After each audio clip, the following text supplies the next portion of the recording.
Hello and welcome to Quilt Addicts Anonymous. I'm Stephanie Soebbing. It's a Stashin with Stephanie Day, which means we are bringing you a brand new fat quarter friendly pattern that's been inspired by this month's collection that we sent out to our subscribers. So if you're a Stashin with Stephanie member, then you should be getting this in your email, and you can go right now to get additional fabric if you want to make the full kit. We call that a finishing kit, and where it includes the 5 fat quarters you didn't receive, plus background and binding, so that way you can turn your 10-piece bundle into a full quilt kit. If you're not a member, we're going to tell you a little bit about it in a minute, but you can get full quilt kits as well. And if you're inspired by this video to become a member, then you will not get this bundle that's already been shipped out to our members. So you'll want to get a kit, and then your first bundle will ship next month. All right, so before we get too far into the tutorial, it's a real fun one this month. I'm super excited about it. It combines 2 of my favorite blocks. We're going to have a star center with a log cabin outer, and we're going to use some 4 at a time flying geese. So if you are intimidated by flying geese, I guarantee you're going to love this method. They're going to come out way more accurate than like stitch and flip or some of the other methods that we've tried. I'm going to walk you through everything step by step.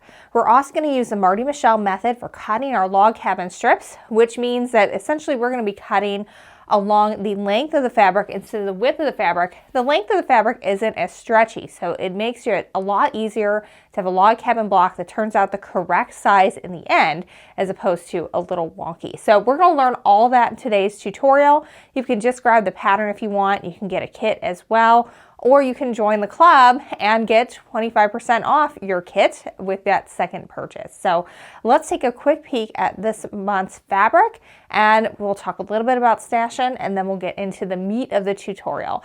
By the way, below in the video description, we always include information about what we cover in which steps. So if you're a member or you've heard this before and you want to skip to the tutorial part, just check out that video description for the time code of when we actually get started in the instructional part of the tutorial series.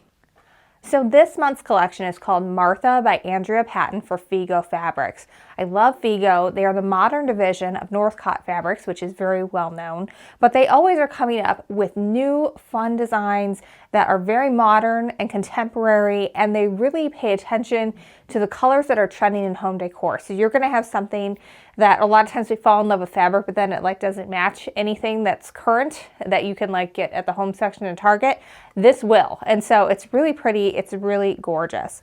This one I think is one of my favorites. We've got some moss and some strawberries on here, and the colors are just really pretty, and we're going to see this again in another colorway. I really like this print. It's so simple, but it is very graphically pleasing. It looks great in the center of the quilt blocks where we're using it for this pattern, as well as we're going to use it for some scrappy binding.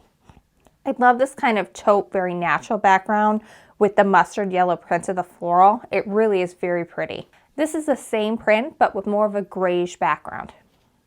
This is actually a solid yellow, and you may think, why a solid in the prints? But it really helps everything pop because we have just a few of those gold tones. So when they show up, they're really striking, and they're used just sparingly enough to really have big impact. I really love this triangle arrow print. It shows up in a couple different colorways, but this is one of my favorites with that nice golden background. I really love this floral print. That dusty pink background is just beautiful. And like I told you earlier, those pops of gold really have big impact when they're used strategically. I really love this dusty pink. It's so pretty and makes a great blender to make these colors pop. Here's that same floral print that we just looked at, but with more of a mauve background, and it just is so pretty. I think this is maybe one of my favorites. Here's that same strawberry print that we looked at before, but with a very sort of maroonish background. It really just coordinates really well. It's the same color that we see in the leaves over here. They really did a great job mixing and matching color within the different prints of this collection. This is one of FIGO's basics. We often use them when the collection isn't quite large enough for the club, so that way we can fill in and get 15 full fabrics.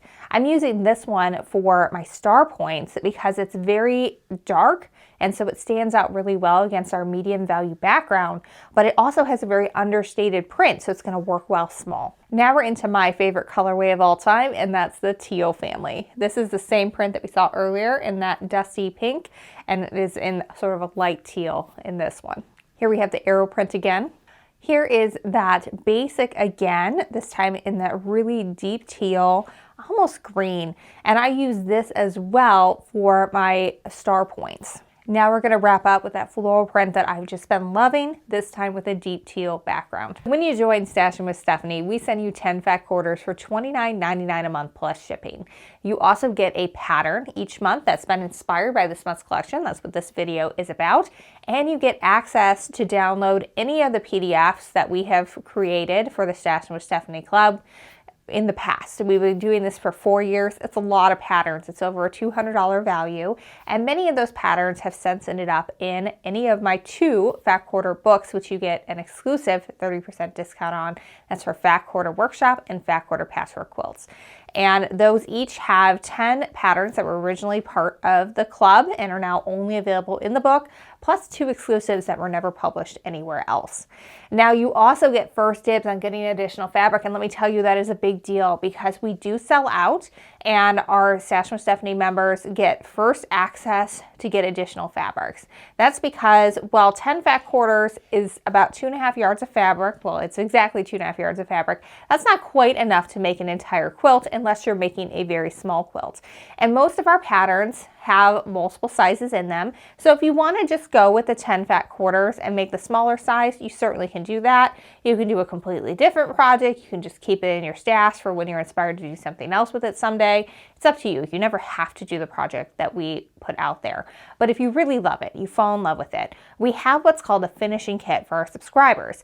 And that includes the 5 fat quarters they didn't receive. There's 15 here. You got 10 in your bundle. So it includes the extra 5 you didn't get, plus your background fabric and your binding. That way you can take your bundle that you received as part of your membership, add on your finishing kit, and end up with a full kit. And you can get that an exclusive 25% off discount along with any additional fabric from the line. So say you want to add some borders, you want some matching backing, you want to make it bigger, so you want to purchase like a whole nother kit so you can make it, say, king size. Sometimes that works out really well. So that's all optional for you guys if you're a member, and you get it before everybody else. Now, if you see this and you're like, oh my gosh, I need this fabric, and you sign up today, well, you are not going to receive this fabric in a bundle because we've already shipped that out to our 800 members. And so if you want to get this fabric, what you want to do is sign up for the subscription club, and then you're going to automatically get the discount on the fabric. So then you can log back in and with the email address you signed up with, and then on your second purchase, you'll be able to purchase the full kit that's not for Stashin with Stephanie members. That includes all 15 fabrics, your background and binding. And then you can get that at your discount. You'll be able to get the pattern for free. And that's the only way to get this fabric if you're a new member joining because you saw this video. We get emails every month where they're like, I thought I was going to get last month's. And it's like, nope, we're pretty clear, but people miss it. So I try to be very clear in these videos and in our content, but inevitably somebody will miss that. And speaking of things that people miss, so we cut all of these to order. So we get new members every single month, and members drop off every single month because life happens. Sometimes people acquire too much fabric. There are many reasons. But what we do is we prepare the exact amount of bundles that are needed. That way there's maximum amount of fabric to purchase additional fabrics for all of you guys. And we all ship these out at the same time so that everyone has the same chance to get additional fabric, because it does sell out. So what we do is everything ships around the 20th of the month after you signed up. So that means if you sign up here in March before the 31st, then your first bundle will ship around the 20th of April. If you sign up April 1, then you are going to need to wait until May 20 to receive that shipping notification. I know that's a long time to wait, but you will always get everything that you pay for. And once that first bundle ships, then you're always going to get one every single month after that. And then when you cancel someday, if you decide you need to take a break or anything, then you will get one more bundle after that, because you're always paying a month ahead.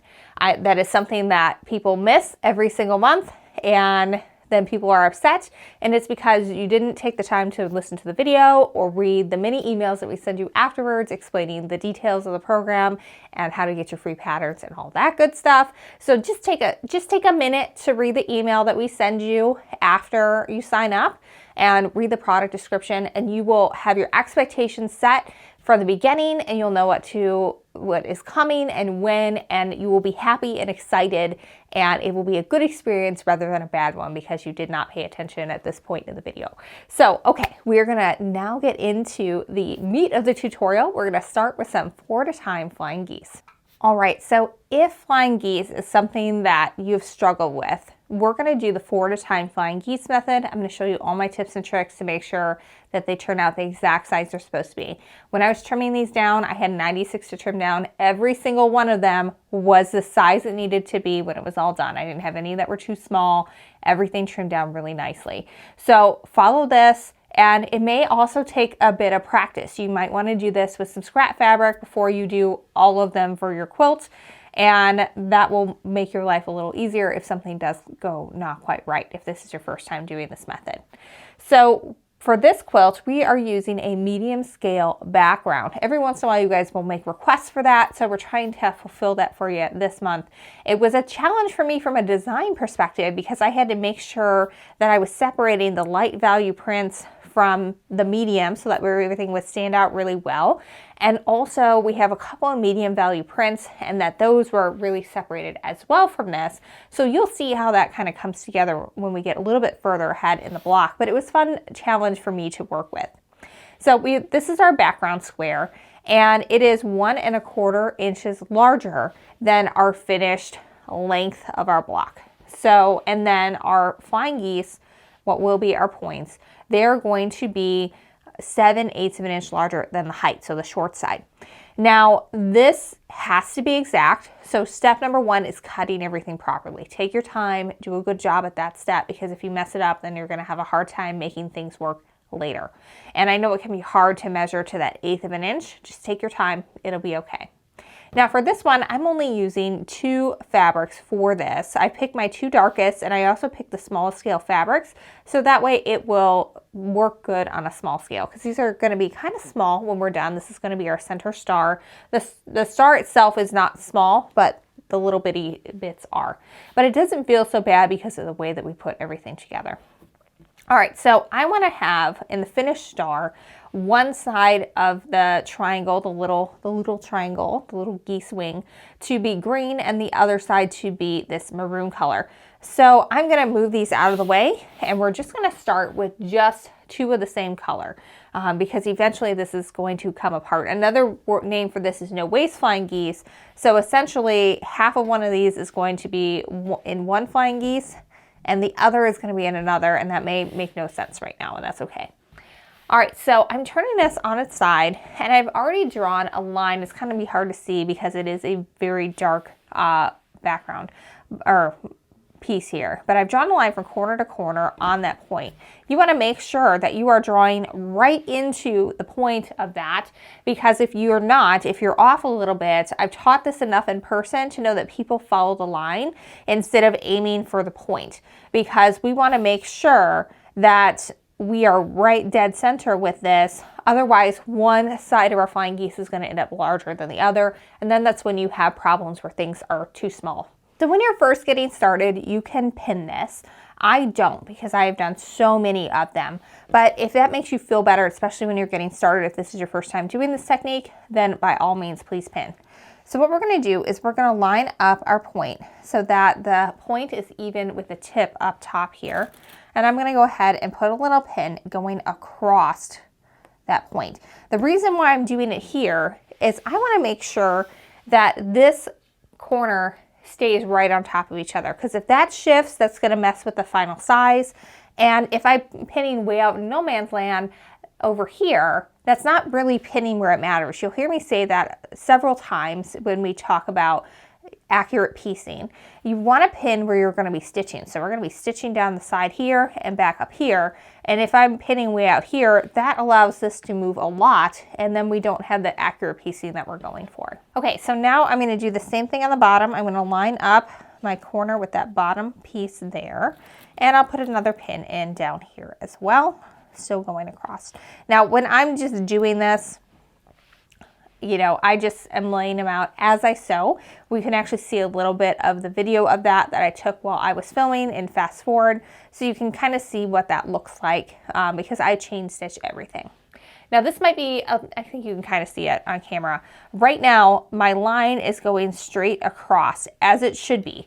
You don't really want it to not be going straight across because that's when you're going to have problems again where things are not going to be fit quite right. So once you have that lined up, you can do a final pin across that center. And that's going to keep everything together. And what we're going to do is we're going to set our sewing machine up to sew a scant 1/4 inch seam. So that's a regular 1/4 inch seam with your needle moved one position to the right so that it's just a teeny bit smaller.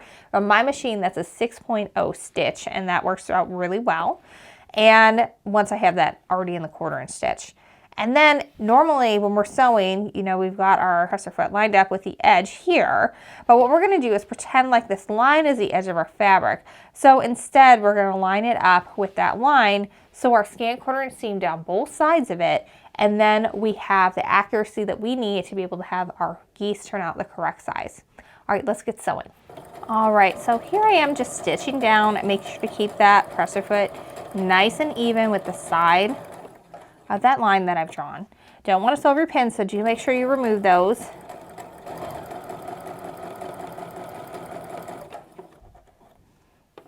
And then when you get to this point, you can't really hang on to the tip anymore.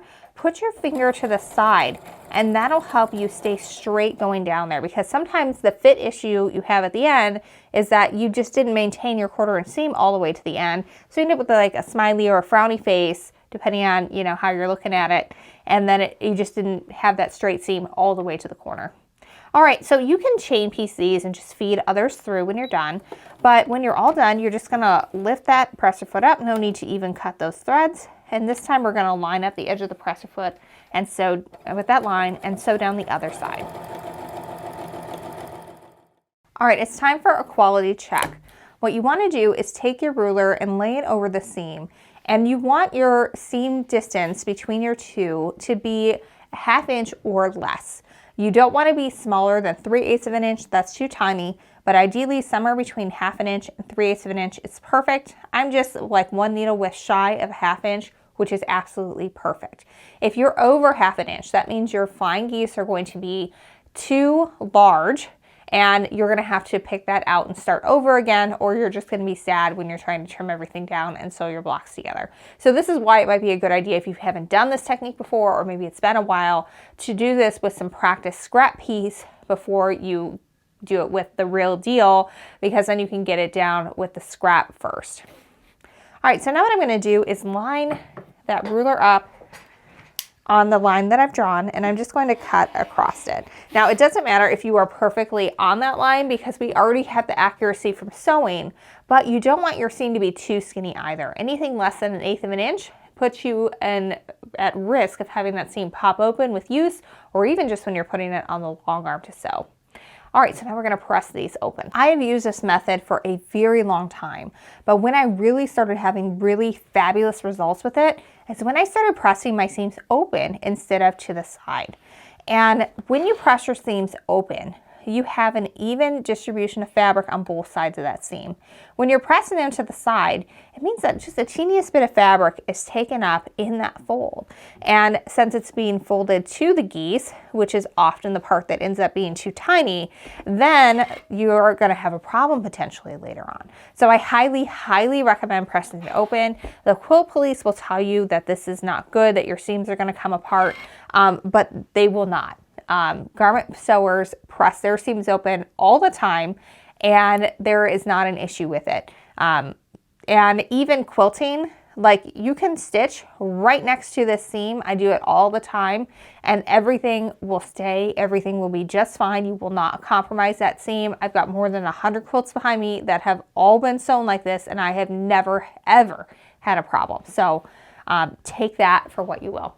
All right, I'm going to press this other one open as well. I mean, just look at how nice and flat that is. And it really is going to behave exactly as we want it to. All right, so now it's time to grab our two maroon pieces that are going to be the other side of our flying geese. I know this looks super weird right now. It looks like this is a heart, and we have sewn a heart, but it's about to be a flying geese. So what I'm going to do is I'm going to lay my fabric so that my line is going from the point of the large triangle through the center of the two small ones. And we can see that once we sew down both sides of that you're going to end up with a flying geese here and also here. It's really slick. There's no waste, and you get 4 of them at a time. So it really is a very good thing to do.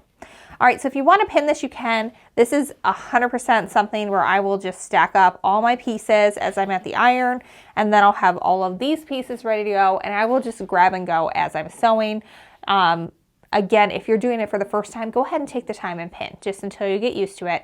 But over time, you know that you don't really need to do that. One other tip, if you are doing this right, and we'll show it again when we get everything sewn, this little valley where these points are coming together, that's where your 1/4 inch seam should be. That's the 1/4 inch seam. It should be coming right in there, and then it'll just be fit perfectly. So if that's not happening and it's pretty far off, you're going to want to take a look and see where something went wrong. All right, I'm just getting started. Sewing down to that point. And you can chain piece these. You can just grab, get everything situated, and then just slide it right under and keep going. That little heart just fits right in at the point of the one below.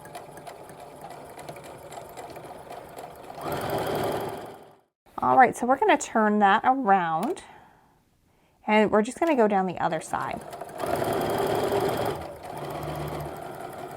Now, when I'm chain piecing, I always slow down at the beginning and end of a block because I want to make sure those points are exactly where they should be. And then I stop and I lift up my presser foot and get the next one situated. That way we're starting out at a good space. I've seen some people try to chain piece where they've removed the foot pedal for their sewing machine, so they're just hitting the start-stop button on their machine, and so everything goes at one speed. That's not good for this because you have to be able to go faster and slower depending on what you're doing. So make sure you're using your foot pedal at this step. All right, this is another point for a good quality check. We want to make sure that our threads are going straight through where that little valley is. They are, so that's good. Also do another measurement. Make sure that you are at 1/2 inch or maybe a little bit less, but not less than 3/8 of an inch, and you will turn out just fine. Mine are looking really good. Everything is lined up well, so I'm going to go ahead and cut on that drawn line. Now we can see when we open this up that we've got flying geese here and here.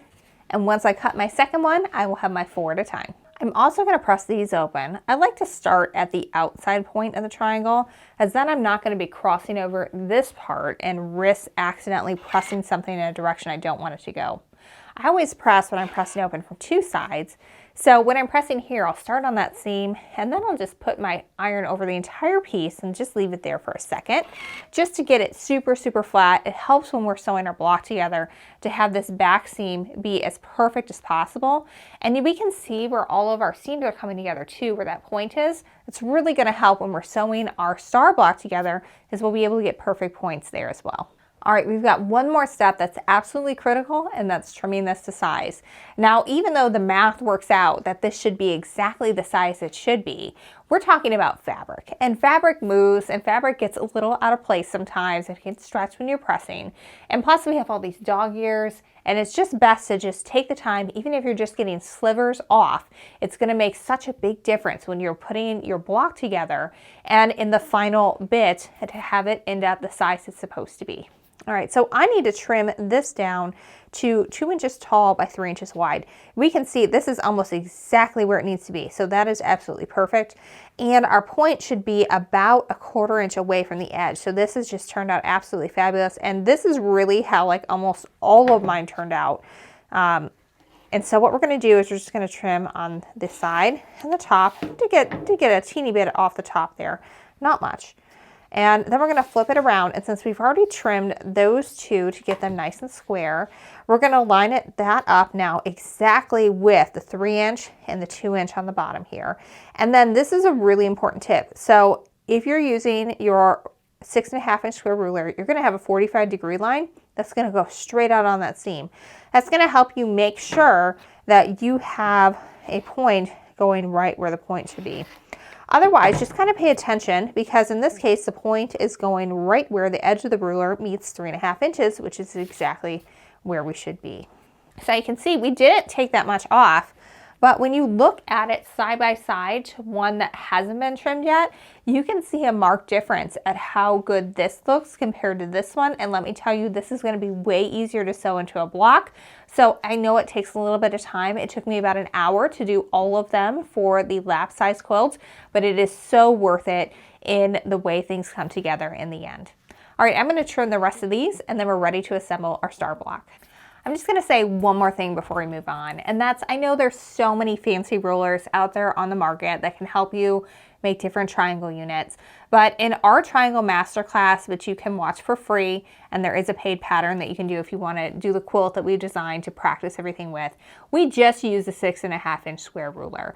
And that's because you really don't need all those fancy rulers. Sometimes they can be helpful, but it also can be cost prohibitive too, because if you need a ruler to do a quilt and then maybe you don't do that technique again for a very, very long time, then you spent $20, $30 on a ruler that can only be used one time. And that's not a good use of funds for me. I'd rather have the 2 to 3 yards of fabric and know how to do it with a ruler that I already have. So I have like 4 rulers that I use all the time. I have my 6.5 inch square ruler, I have my 12.5 inch square ruler, my 6 by 24 for cutting yardage, and then I have a Clearview triangle ruler, and those are like my diehards. I use them all the time. And there are others. I'm going to show you a log cabin ruler a little bit later, but they're not necessary. They are helpful if you think that it will make it easier for you. But I hate spending money on things that you're going to use for one thing and one thing only, and then you can't use it again. So that's why I'm always going to try and show you how to do it with just tools that you probably already have on hand, or that you're going to get a lot of use of if you add it to your notions arsenal. All right, so now we're going to move on to sewing our star block together. I've gotten one of the light value prints for my star center. That way it's going to contrast really well with their darkest prints that we've used for our star points, and our medium value print that we're using for our background. And one thing that you want to pay attention to, and this is going to be really easy to do because we have trimmed everything to size, so everything should be the same size as the piece next to it. This should be the same height as our small square here, and this should be the same height as our larger square here, or width, whichever way you want to say it. Now, when we put this together, you can absolutely pin it. I don't, because I took my time to trim. So to me, this is no different than sewing together 2 small pieces, and I typically don't pin that. Now, what I want to pay attention to here is we can see where all these points are coming together. When you're sewing, your 1/4 inch seam should be just 1 needle width to the right of where this point is. And as long as you stitch, even if it's not exactly a 1/4 inch, like move over a little bit to get to that point, but don't do it gradually, because if you do it as a big jump, that's going to be obvious. But you want to stitch 1 needle width to the right of this, and as long as you do that, you are never going to lose a point again. It's going to just look fabulous every single time, and you will be like the awe of your friends. And even if it's not a perfect 1/4 inch seam on the inside, say maybe it's a little less than a 1/4 inch seam, like no one's going to see the inside of your quilt. No one's going to know that you were a little off on the inside, but they sure are going to know if you cut off that point because you were over too far. So I always go by where these points are coming together rather than where the exact 1/4 inch is. And most of the time it's pretty close, as long as you've used all these techniques. But if you have to pick one, pick sewing 1 needle width to the right of that point, because you're gonna look fantastic from the front. So when I'm doing this, I chain piece everything. So I'll have all my blocks set up, so that way I can do an entire section at a time. Like I'll do all of these together and do that whole section and then move on to the middle. But for the tutorial, we are just doing one at a time. So I've got everything nice and lined up here. I'm gonna make sure to move my sewing machine back to the regular 1/4 inch stitch. We don't need that scant 1/4 inch seam anymore. It's gonna mess you up if you keep at it at this point. So I'm just making sure to have a really accurate 1/4 inch seam all the way down. And once I've got that, I can move on to my second piece. And again, if you want to pin, you can, but what I do is I get it started and then I line up my corners at the bottom, put my finger on top, and then I usually throw one on top of that seam as well. And I go real slow at this point. I want to make sure that I'm one needle width to the right of that point so I don't cut it off. And then we're going to go ahead and finish up on this side.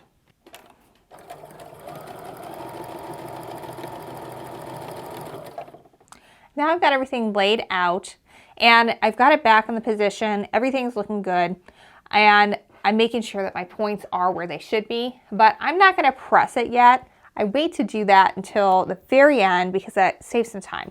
So while this is still here, I'm just going to sew down the other side.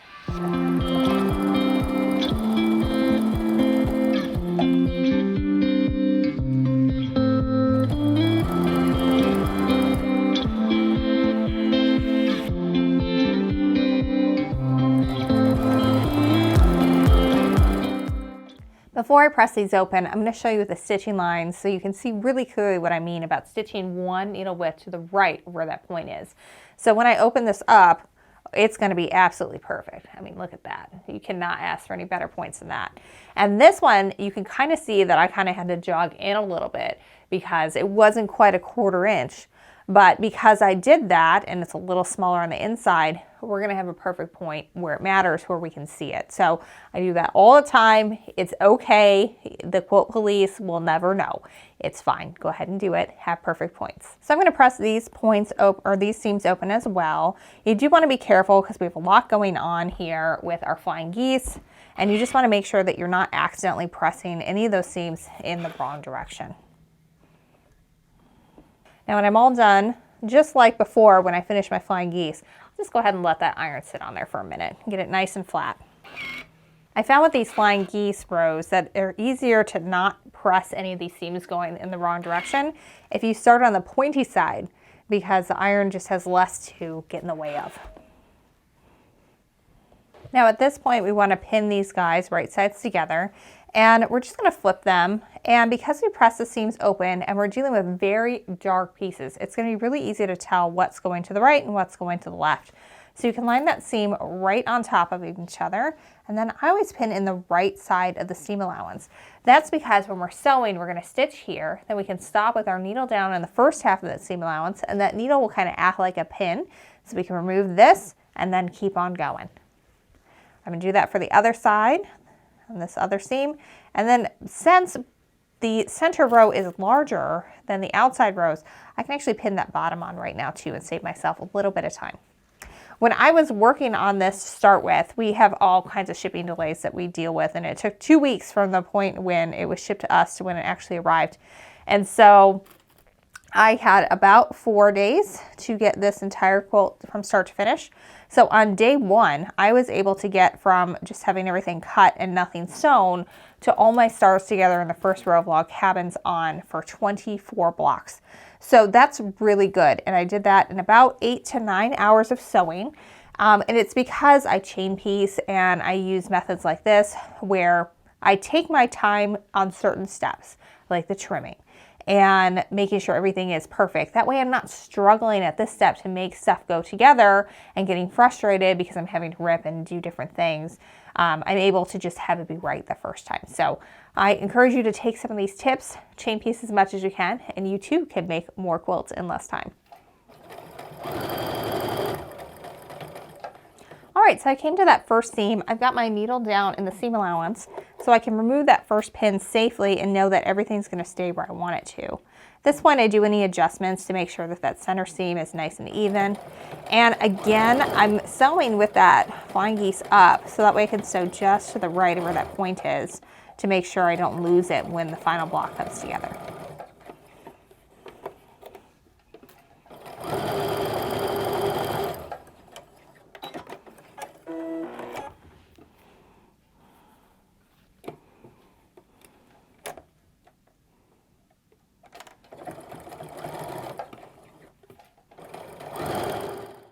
All right, I'm pressing this open as well. I'm doing a lot of lifting and pressing at this point as we have seams going in all manner of directions and do not want to mess up that and have it not lay nice and flat. All right, this is laying pretty flat, but we can do better. I love using my spray mister. There's just water in here. What it does is it turns the water into a fine aerosol mist so you don't end up with water droplets. And then I can just go over those seams one more time from the front, and they get so flat. I like to do this at a couple of strategic stages in the block construction process. I'm going to do it right now because I'm about to be putting log cabin blocks on, so to have it as flat as possible will help it be nice and square and the size I need it to be. And then I'm also going to do it once I have all my log cabin strips on, because then I can get it again nice and flat and straight. But this is just night and day difference between when pre-pressing with the steam or with the spray mister and not. And I like to do that instead of putting water in my iron, because every iron I've ever put water in eventually spits and gets gross, and then your fabric gets gross. So this is a great alternative to it. We have them on our website. It's just a spray mister, and they're fabulous. All right, we're going to do a very brief lesson on cutting for your log cabin strips, because it's a little different than probably what you've done in the past, but it utilizes your fabric really well, and make sure that it isn't stretchy. So in fabric, typically we're cutting across the width of fabric. You're going to see that written as WOF on your patterns. And the width of fabric, you can see it's got some stretch to it. Now the length of the fabric, because of the way it's woven, it does not have near as much stretch. So that's where we want the length of our log cabin pieces to be, because they're going to be less likely to stretch out of place and leave you with a wonky block when we're all said and done. So when you look at the pattern instructions for this, it's going to tell you to cut very large width of fabric pieces. In this case, I'm going to be doing a 17-inch width of fabric piece.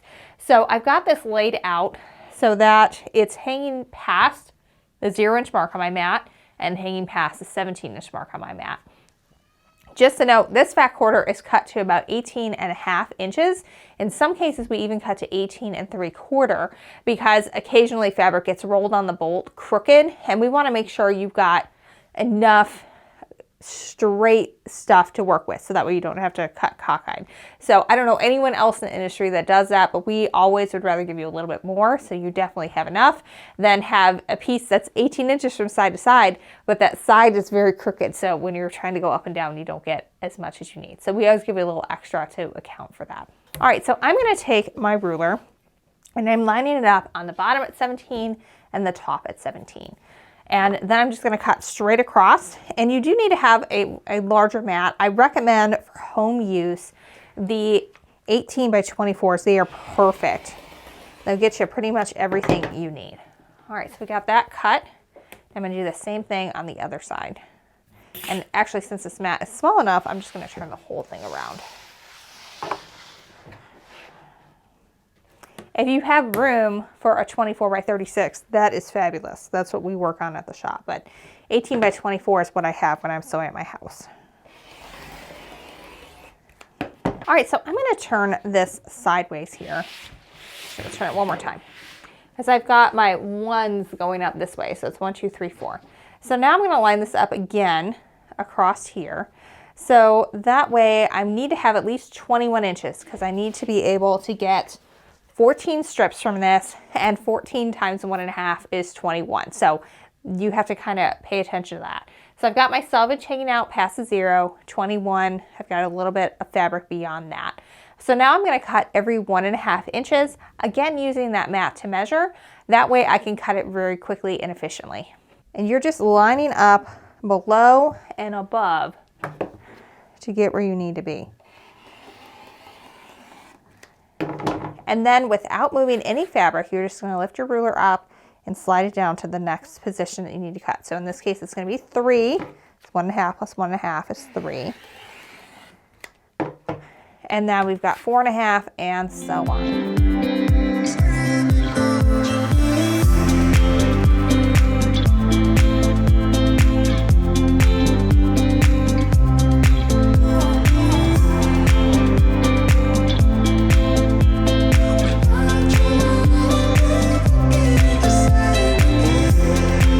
So now I've got a whole bunch of these strips, and if I'm doing this at home, I'm cutting usually 4 layers of fabric at a time. So as I'm lifting up 4 layers, and I'm being very careful to keep them all together and aligned for the next step. So what I want to do here is I want to line them up so that I can cut everything I need for one go. So like for example, for this block or the size quilt I'm doing, I need 24 blocks, which means I'm going to need 24 strips, this is in the pattern, of each size. So what I can do is I can take and I can lay out 24 strips. So what I do is I lay it out so that it's even with the inch line on the side, the 0 inch, and an inch line going across, and then we should be right at 17 inches if we've cut everything properly. Now this is an 1.5 inch strip, so if I lay my next one at 2 inches, then I'm going to be able to cut just going up with one go. And I do this all the time. It saves so much time when you are getting your fabrics cut and ready to go.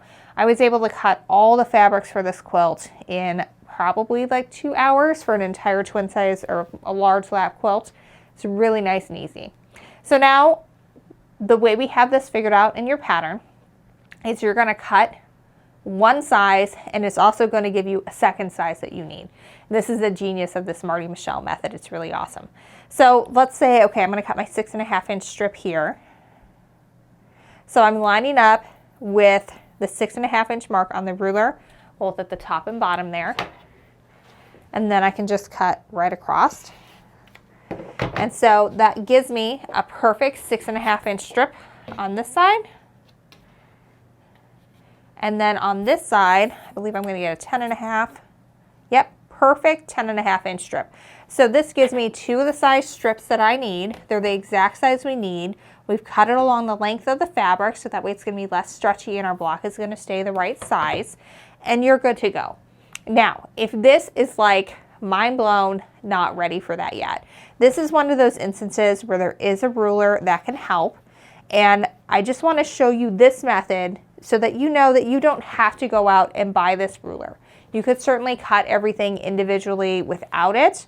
There's nothing wrong with that. But if you like this and it looks slick to you, then here's an option for you. So this is the Log Cabin ruler by Marti Michell. And this one works for both 1 inch finish and 2 inch finish log cabin. So either one of those you could use for this. Every single log cabin pattern that we've put out uses one of those 2 sizes of strips. So it's pretty versatile. And this is not as efficient because you can maybe cut 4 layers of fabric at a time, but you are not going to be able to like just go straight down like I did here. But what it has in here is it has the different increments on it. So that way you're not looking at a bunch of different pieces on your ruler. You're just looking at 1.5, 2.5, 3.5, 4.5, and so on.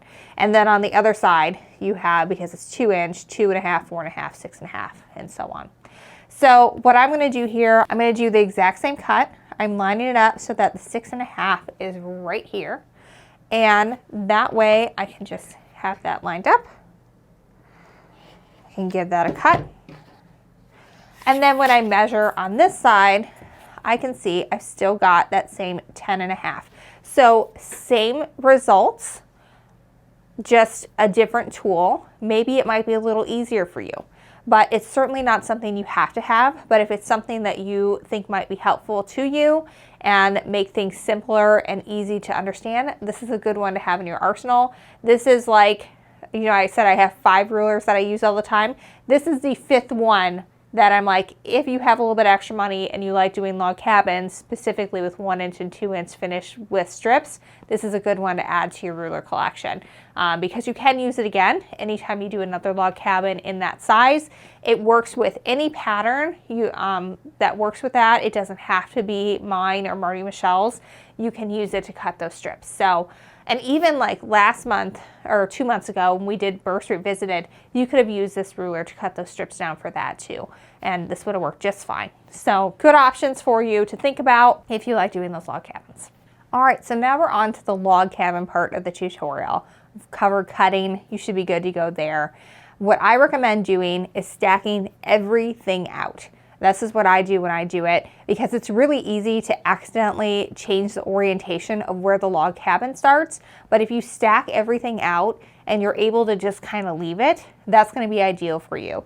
I'd like to put mine on my pressing mat here. It's 18 by 24 and it will completely fit my block. And that way, if I don't make it through everything in one evening, it's easy to just kind of move this to an out of the way location and keep everything where it needs to be.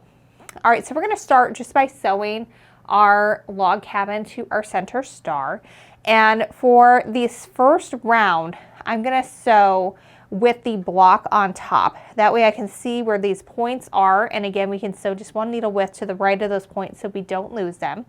And one thing to keep in mind is even though we took all of the precautions, we cut accurately, we did everything really well, sometimes this isn't a true square for your center block. So you may need to be doing a tad bit of adjusting, because I can tell right here that this is curving in a little bit on this piece here. So what I'm going to do is I'm just going to do my best to get it square as I'm going through, and then it will kind of work its way out as we go.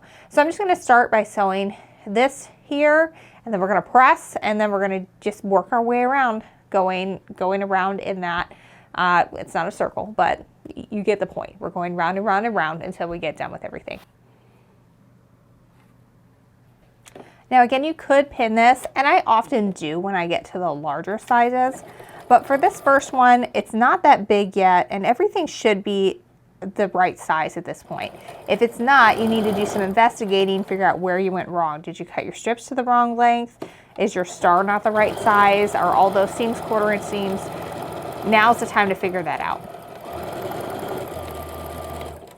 And again, if you were doing a bunch, you would just chain piece one right after the other. I press these seams open as well. I find that especially in the log cabin block, it's really important to do that, because every time you press to the side, you lose a little bit. And that's why a lot of times when you're doing log cabins, they keep getting smaller and smaller and smaller the more strips you add. And it's not that you cut anything wrong or you did anything wrong. It just is that a little bit of fabric gets eaten up every time you press over. So that's why I really like to press open. All right, so now we've got our one added to the side. We're going to add now to the bottom. And again, I'm going to sew with this side up. That way I can sew to the side of where those little triangles are meeting.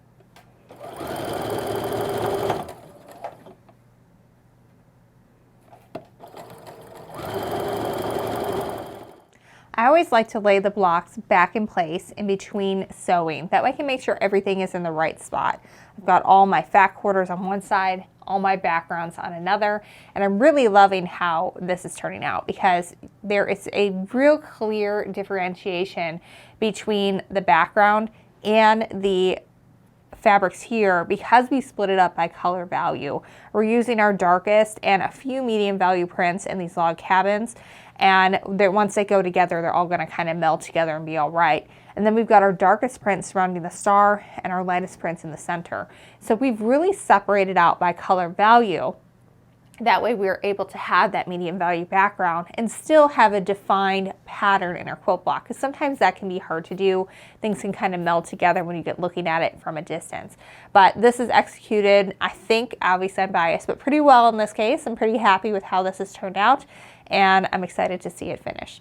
All right, I'm going to keep going round, and I'm not going to stop and talk in between each one because it is the same process. We're just going to keep going round and round and round until we get going. One fun thing though to notice is right now we have one seam, one seam, one seam. So once we add this one, we're now going to have two seams on the side that the next one goes on. So that will help you know what side is next, because sometimes it can get a little confusing as you go along.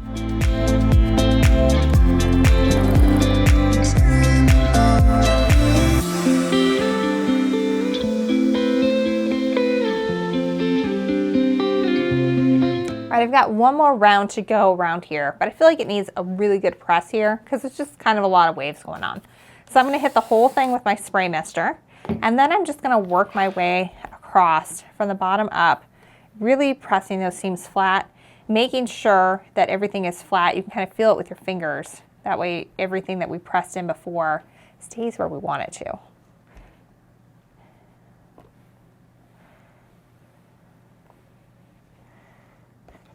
I think you can already see the difference of the half that I haven't pressed yet versus the half that I have.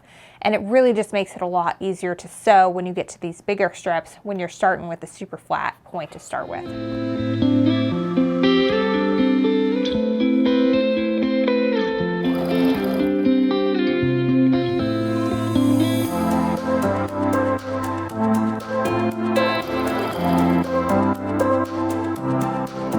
now that I've got my block completely done, I'm also going to hit it again with that spray mister.